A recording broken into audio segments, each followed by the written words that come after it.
All right, guys, welcome back to Home on the Hitch. Glad to have you here. So today we're getting ready for the first hard winter freeze. So we've got to get ready for that today for the propane, for our freshwater hose, for the sewer line, everything. We need to get that all sorted so we don't have any problems. And I'm not outside trying to fix things when it's 20 degrees. So stick around. We're going to give you a bunch of tips today on Home on the Hitch.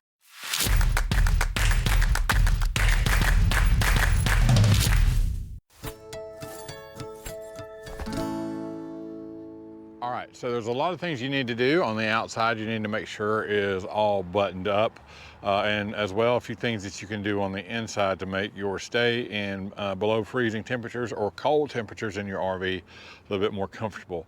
So we're going to talk about those today. All right, so let's get started. This is always my first and foremost tip for everybody when it comes to tips and tricks for RV living in cold weather or camping, anything like that when it gets super cold, and that is to not be there. Don't do it.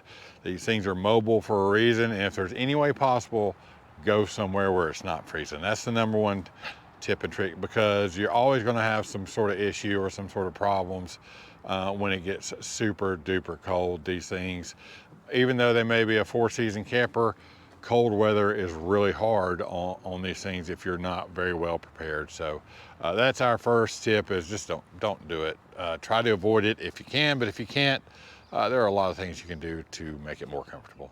The first one of those things that we're going to talk about today is going to be your propane. Now, what I'm going to tell you to do is to go online, Google, whatever you prefer, and do some research about how cold weather affects propane and the process of propane liquid turning into a propane gas. And that will form the basis of what we're about to talk about. Essentially, the propane in your propane tank is a liquid, and it is held in that solid container under pressure. It boils at negative, I think, 43 degrees Fahrenheit. But as it's boiling in there, it pulls heat from the outside of the tank, from its surroundings. The colder the temperature gets, the less violent of a reaction of the boiling process there is, and it creates less pressure. That's the best way that I can explain it.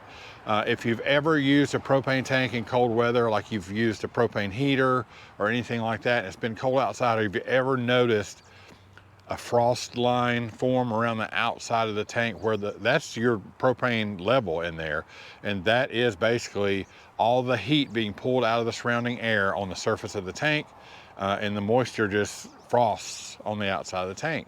If it gets too low and your tank freezes up like that, that will prevent your furnace from working correctly, or your tankless water heater.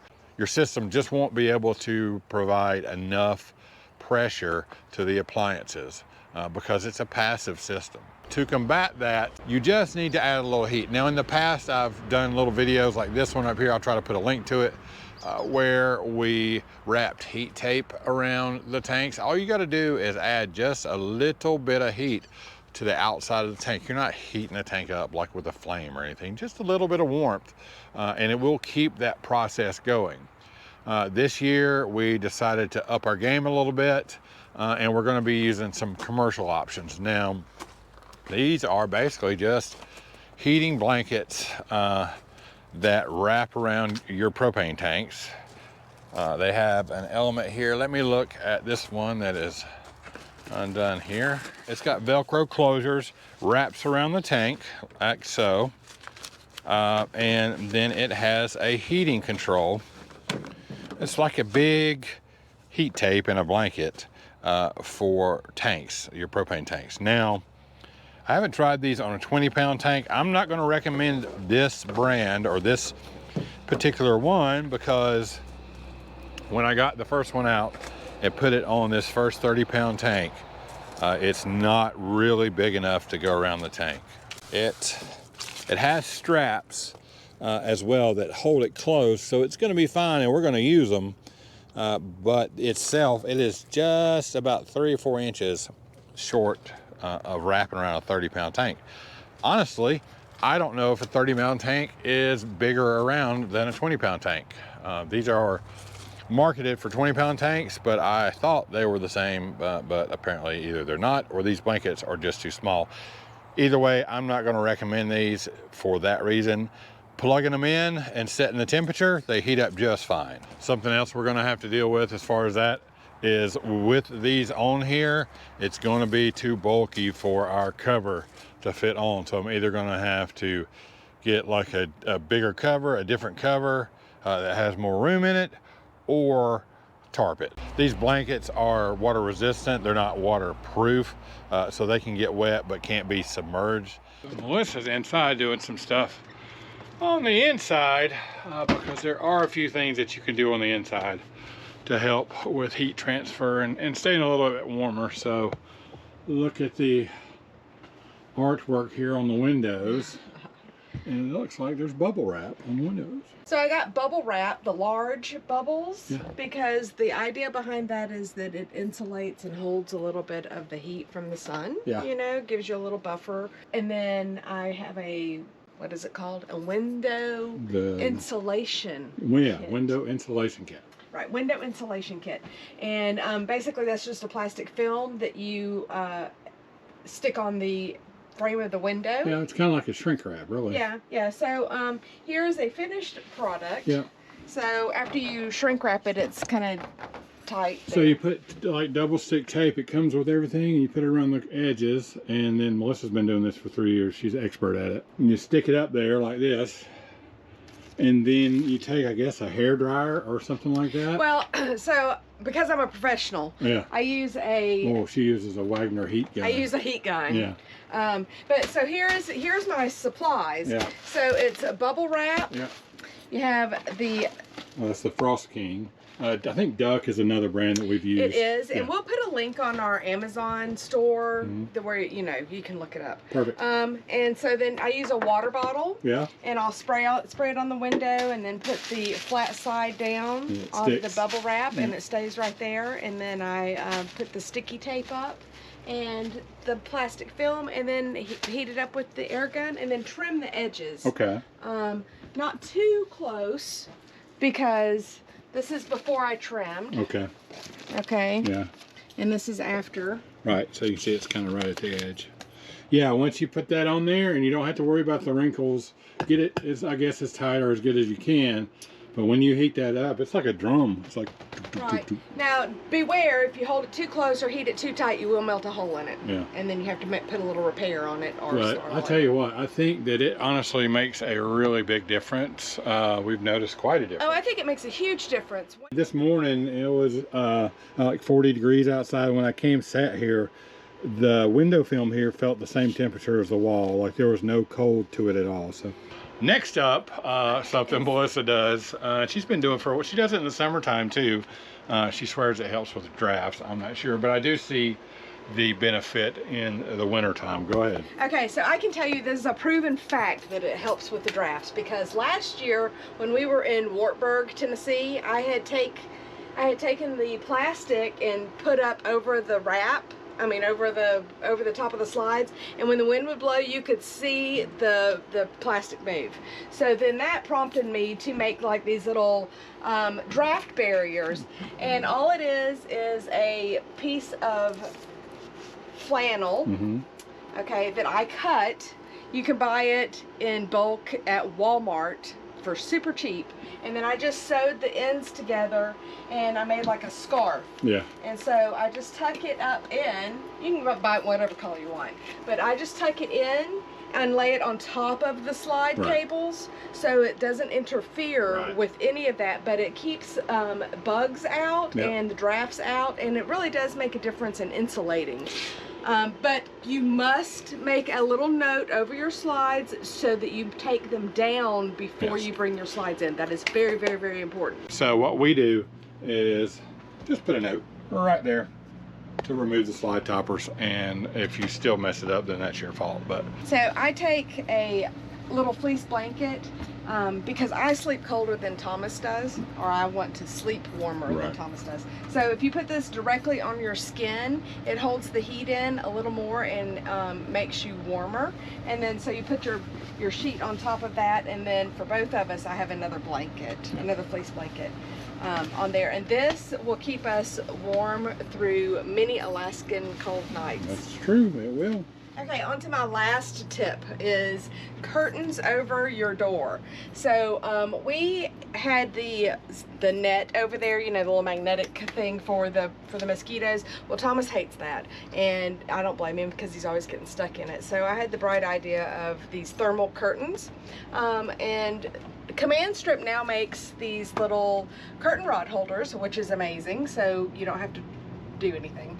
So the curtain rod just hooks right on there, and I used the Velcro that was from the mosquito net, and it holds the curtain into place, so it adds a little extra. Right. But so it closes, and it reduces the draft that comes in through the door. And I think that we keep that's up year round now. Basically, it keeps the heat out in the summertime, and it keeps the cold out in the wintertime. And it does keep the bugs out. It does. It works well. I like it a lot better than the screen. Perfect. Thanks, Mel. You're welcome. All right, so next up we're going to need to talk about the fresh water hose that you're going to use for the water supply to your RV. Basically, your solution, if you're going to be in freezing temperatures, is going to be a heated hose. This is a DIY hose that we made about 2 years ago. Still working well. It's got a rugged canvas outer cover there. I'll put a link to the video description or a link to the video in the video description below, so you can check that out if you want to. One thing you're still going to have to worry about though is whatever connection you have at the campground there. So what I'll do with that basically is I have a very short heat tape right here. I'll wrap that around everything there, probably cover it with a little insulation, and that will plug in right here on this 20 amp part of the pedestal. Now this brings up a good point. You need to make sure that you have enough service to run all of these things. We actually have a 100 amp service here, so we have a 50-30, a true 50-30 and 20. So the 50 amps for the RV. We've got a 30 amp that has a 3-way splitter there. We will run probably the 2 propane tank blankets up there. This is running our freshwater hose, and then that short heat tape right there is going to run off of that 20. But that's one thing that you've really got to keep in mind is your power consumption, and do you have enough service to safely operate what you're trying to do. You need to look at the manufacturer's recommendations and the specs on the heat tapes you're using and your heated water hose if you buy a commercially made water hose, to see what the power requirements is for each thing that you're using, so you can do this safely. You don't want any fires or any problems with anything in the RV not working correctly or leaving you with frozen pipes or frozen water hoses or anything like that. So the good news is it doesn't take a whole lot of warmth to prevent freezing, unless you're going to get down into some seriously cold weather. You're getting down into the upper teens, low 20s. If you can add just a little bit of warmth to that pipe, it's going to prevent it from freezing. All right, a big tip to help you make yourself more comfortable in your RV if you're stuck somewhere in the wintertime or you're stationary through the winter months where it's going to be freezing or below, is to skirt the underneath of your RV if you can. You can use foam board. There's commercial systems, airbags, or snap-on vinyl systems that are available. Some of those are quite expensive, so you really kind of got to weigh the cost. If you're going to be in the wintertime a lot, then one of those reusable systems might be a good idea for you. But like I said, you can use foam board if you need to. It doesn't have to be an expensive solution. All you're trying to really do, it's not about R factor so much as it is about blocking the wind. You're really trying to block the cold wind from moving back and forth underneath your RV. If you can create a stagnant pocket of air underneath there, it will stay warmer than the outside, and it will help keep your pipes from freezing, especially if you don't have a heated underbelly. But it will help you with a heated underbelly as well, because that's only good for so much. All right, so I need to jump in here real quick and clear up a couple of things about space heaters when I'm talking in this video. I don't really use the best terminology that you could think of. So I refer to safety heaters.